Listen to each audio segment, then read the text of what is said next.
नमस्कार मंडळी, welcome back to the new video. आजचा आपला विषय आहे की 1.5 लाख रुपयांच्या बजेटमध्ये 150 ते 160 सीसी सेगमेंटमधील नेमकी कोणती बाईक तुम्ही खरेदी करू शकता. याच विषयावरती आज आपण बोलणार आहे आणि मी एक लिस्ट बनवली आहे. तर ती लिस्ट आपण या व्हिडिओच्या माध्यमातून बघूयात आणि गाड्यांचं डिटेल्ड स्पेसिफिकेशन देखील आपण बघणार आहोत. तुम्ही जर दररोज ऑफिस, कॉलेज, अधूनमधून हायवे, कधीकधी फॅमिलीसोबत तर कधी स्पोर्टी राईड्स करत असाल तर या सगळ्या वापरासाठी मी काही बाईक्स निवडलेल्या आहेत आणि या सगळ्या बाईक्स ॲक्च्युअल इंडियन रस्त्यांवरती आत्ता सध्या वापरल्या जातात. त्यांची माहिती कंपनीच्या पोर्टल्स आणि ऑफिशियल वेबसाईटवरून आपण घेतलेली आहे. सुरुवात करूया TVSच्या अपाचे RTR 160 4V पासून. या बाईकमध्ये साधारण 160 सीसीचं 4 व्हॉल्व ऑइल कूल्ड इंजिन आहे, जे जवळपास 17 PS पॉवर आणि 15 न्यूटन मीटर टॉर्क आपल्याला प्रोड्यूस करून देते. या बाईकचं वजन 143 ते 146 किलोच्या आसपास आहे आणि ग्राउंड क्लिअरन्स 180 मिलीमीटर इतका देण्यात आलेला आहे.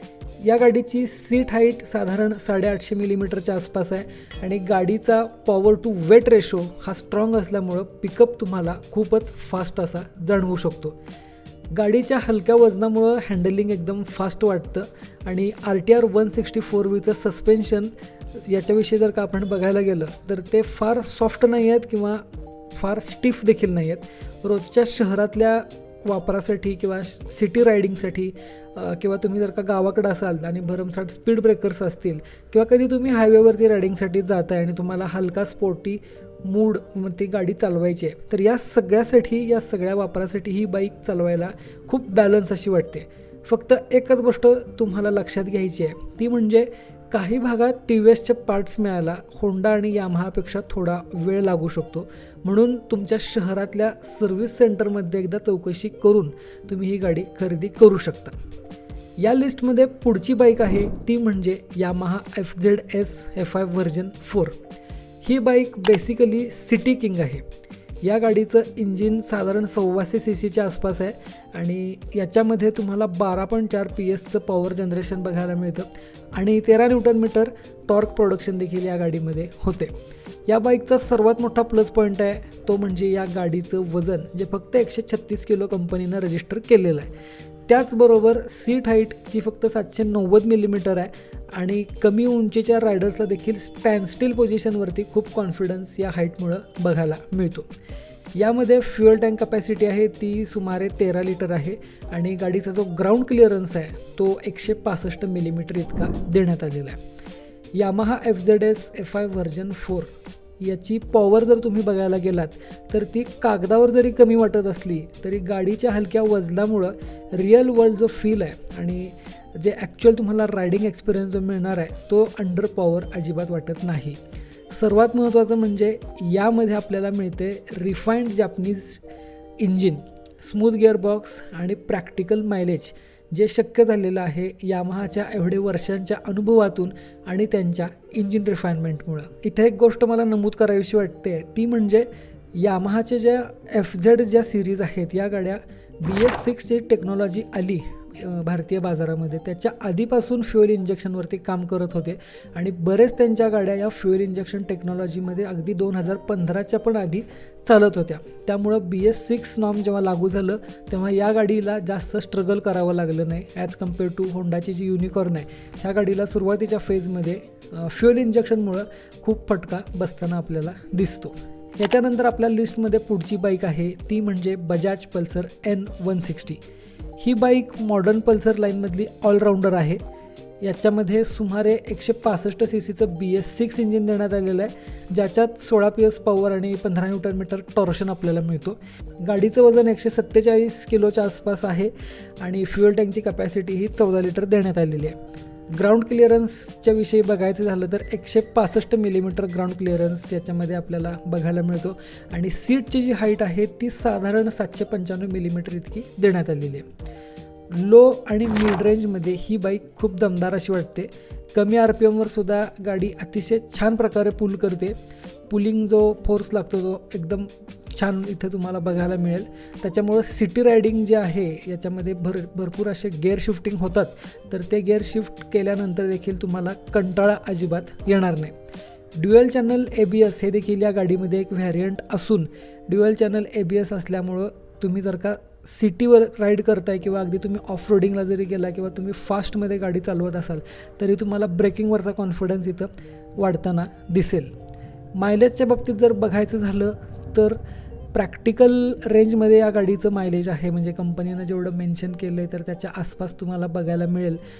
ही गाडी तुम्ही घेताना फक्त एकच गोष्ट लक्षात घ्यायची आहे की बजाजचं जे सर्व्हिस नेटवर्क आहे ते अलीकडच्या काही काळामध्ये स्ट्रॉंग झाल्यामुळं 1.5 लाखाच्या बजेटमध्ये ही बाईक तुम्ही मायलेज, पिकअप, कम्फर्ट आणि फीचर या सगळ्याच गोष्टींसाठी नक्कीच कन्सिडर करू शकता. आता जाऊयात आपल्या लिस्टमधील पुढच्या बाईककडं. ती आहे बजाजचीच बाईक. बजाजच्या पल्सर सेगमेंटमधली ही बाईक आहे आणि जे जेनझी किड्स आपण म्हणतो त्यांच्यामध्ये अतिशय या गाडीचं डोक्यात खूळ आहे. ती गाडी म्हणजे पल्सर NS 160. हा अजूनही एक सॉलिड पर्याय आहे 2025मध्ये देखील. बजाजच्या ऑफिशियल स्पेसिफिकेशन्सनुसार या बाईकमध्ये 160 CCचं ऑइल कूल्ड इंजिन आहे. त्याचबरोबर या इंजिनमध्ये 4 वॉल्व्स देण्यात आलेले आहेत. 17 PS आसपास पॉवर जनरेशन होते आणि 15 न्यूटन-मीटरचा टॉर्क देखील आपल्याला याच्यामध्ये बघायला मिळते. गाडीचं वेट 152 किलो असून महत्त्वाची खासियत आहे ती म्हणजे 4 वॉल्व इंजिन असल्यामुळं याचा जो रायडिंग एक्सपिरियन्स तुम्हाला मिळतो आहे तो कदाचितच या प्राईस सेगमेंटमध्ये बाकीच्या गाड्यांमध्ये बघायला मिळेल. त्याच्यामुळंच तरुण मुलं जी आहेत ती नेहमीच या NS 160 गाडीकडं जास्त चॉईस करताना आपल्याला दिसतात. पल्सर NS 160मध्ये रायडिंग पोश्चर थोडी ॲग्रेसिव्ह अशी देण्यात आलेली आहे. पण बाकीच्या जर गोष्टी आपण बघितल्या की तुम्ही जर का हाय RPMवरती गाड्या चालवणं तुम्हाला पसंत असेल किंवा तुम्ही जर का हाय RPMवरती गाडी चालवत असाल तर ह्याचं इंजिन हे हाय RPMलाच ट्यून केलेलं आहे. त्याच्यामुळं रायडिंग करताना तुम्हाला नक्कीच मजा येणार आहे. आत्तापर्यंत आपण जेवढ्या गाड्या बघितल्या त्या सर्व स्पेसिफिकेशनच्या थोडंसं उलट कॅरेक्टर असणारी गाडी आहे आणि ती आपल्या लिस्टमधील नेक्स्ट बाईक आहे. या गाडीचं नाव आहे होंडा युनिकॉर्न. आजच्या या जमान्यात होंडाची जी युनिकॉर्न आहे ही one of the topest competitor in all this price segment गाडी म्हणायला हरकत नाही आहे. युनिकॉर्नमध्ये 162 CCचं BS6 इंजिन देण्यात आलेलं आहे जे जवळपास 13 PS पॉवर जनरेट करतं आणि 14 न्यूटन-मीटरचे टॉर्शन आपल्याला या गाडीमध्ये बघायला मिळतं. या गाडीचं वजन सुमारे 139 किलो इतकं आहे आणि फ्युएल टँक कपॅसिटी ही 13 लिटर देण्यात आलेली आहे. या गाडीचा सर्वात मोठा प्रॅक्टिकल नंबर आहे ते म्हणजे या गाडीचा ग्राउंड क्लिअरन्स जो की 187 मिलीमीटरचा देण्यात आलेला आहे. या सगळ्यामध्ये युनिकॉर्नची खरी जादू ही सस्पेन्शन आणि या गाडीच्या सीटमध्ये दडलेली आहे. सस्पेन्शन जे अतिशय उत्तम पद्धतीत मोनो सस्पेन्शन आपल्याला याच्यामध्ये बघायला मिळतं जे अतिशय सॉफ्ट आहे. डबल राईड जरी तुम्ही केली तरी देखील तुम्हाला कोणतंही विअर्स अँड टिअर्स याच्यामध्ये जाणवणार नाहीत. सीटचं कम्फर्ट देखील अतिशय चांगलं असं देण्यात आलेलं आहे होंडाची युनिकॉर्न. याच्यामध्ये एकच गोष्ट तुम्हाला लक्षात घ्यायची आहे की तुम्ही जर का स्पोर्टी कॉर्नरिंग करत असाल, हाय स्पीडवरती गाड्या तुम्हाला चालवणं आवडत असेल किंवा तुम्हाला हाय RPMवरती गाडी चालवायची असेल तर ही गाडी तुमच्यासाठी नाही. तुम्ही एक फॅमिली मॅन असाल तर नक्कीच होंडाची युनिकॉर्न डेली कम्यूटसाठी तुम्ही ब्लाइंडली घेऊ शकता. आपल्या आजच्या व्हिडिओच्या लिस्टमधील शेवटची बाईक आहे hero extreme 160R 4V. हिरोच्या data आणि काही ट्रस्टेड पोर्टलनुसार या बाईकमध्ये 163 CCचं 4 वॉल्व इंजिन देण्यात आलेलं आहे जे सुमारे 16.9 PS पॉवर आणि 15 न्यूटन-मीटर टॉर्शन प्रोड्यूस करते. या बाईकचं कार्ब वेट हे साधारण 46 किलो इतकं आहे आणि ग्राउंड क्लिअरन्स 165 मिलीमीटरचा आहे आणि या बाईकमध्ये 12 लिटरचा फ्युएल टँक देखील देण्यात आलेला आहे. कमी वजन आणि चांगली पॉवर जनरेशन कॅपॅबिलिटी या गाडीत असल्यामुळं 0 ते 60पर्यंतचा स्पीड तुम्हाला अगदी काही सेकंदातच इथं मिळताना दिसतो आणि त्याचमुळं तुम्हाला गाडीचा पिकअप देखील एकदम पंची असा वाटतो. ॲज कम्पेअर टू आपण वर जेवढ्या बाईक बघितल्या त्या सर्व बाईकमध्ये युजर्स एक्सपिरियन्सनुसार या गाडीचा जो पिकअप आहे हा खूपच पंची असा आहे. सिटीमध्ये जर का तुम्ही गाडी चालवत असाल, सतत सिग्नल्स असतील, तुम्हाला जर का ऑफिस कम्यूट करताय किंवा तुमच्या वर्कसाठी कम्यूट करताय, झटपट तुम्हाला गॅप भरून काढायचं असेल तर ही बाईक तुमच्यासाठीच आहे. या गाडीला अजून एक गोष्ट खास बनवते ती म्हणजे आहे याच्यामध्ये फ्रंटला असणारे USD फोर्क्स. जे या गाडीला एकदम प्रीमियम असा फील देतात. फ्रंट USD फोर्क्समुळं या गाडीला फील तर चांगला मिळतोच आहे, पण त्याचबरोबर तुमचा रायडिंग कम्फर्ट देखील इन्क्रीज होताना आपल्याला दिसतो. फक्त एकच डाऊन साईड आहे या गाडीमध्ये, ती म्हणजे प्लास्टिक पार्टचे रॅटलिंग. बऱ्याच पोर्टल्सवरती या प्लास्टिक पार्टच्या रॅटलिंगबद्दल बरेच मुद्दे मांडले गेलेले आहेत. त्याच्यामुळे ही एक तुम्ही डाऊन साईड कन्सिडर करू शकता. बट ओव्हरऑल एक्सपिरियन्स जो आहे तो खरोखर बेस्ट आहे या गाडीचा. आता थोडक्यात गाडी घ्यायची कोणती हे ठरवायचं झालं तर जर तुमचा वापर जास्तीत जास्त शहरात ट्रॅफिकमध्ये असेल तर मायलेज ही जर का प्रायोरिटी असेल तर यामाहा FZS व्हर्जन 4 हा खूप सेफ आणि रिफाईंड पर्याय आहे. 1.5 लाखाच्या आसपास परफॉर्मन्स, स्पोर्टी फील, कधीकधी हलकी हायवे राईड हे जर का तुमचं प्राधान्य असेल तर TVS अपाचे RTR 164V हा एक बेस्ट ऑप्शन आहे.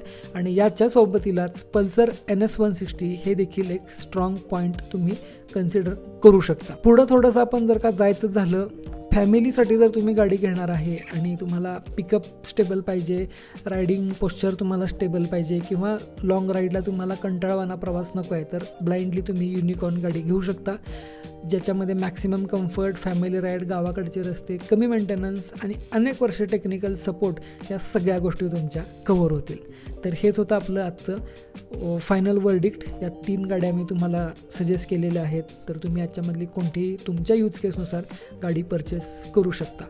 आपला व्हिडिओ कसा वाटला हे कमेंट करून नक्की सांगा. भेटूयात पुढच्या व्हिडिओमध्ये. धन्यवाद.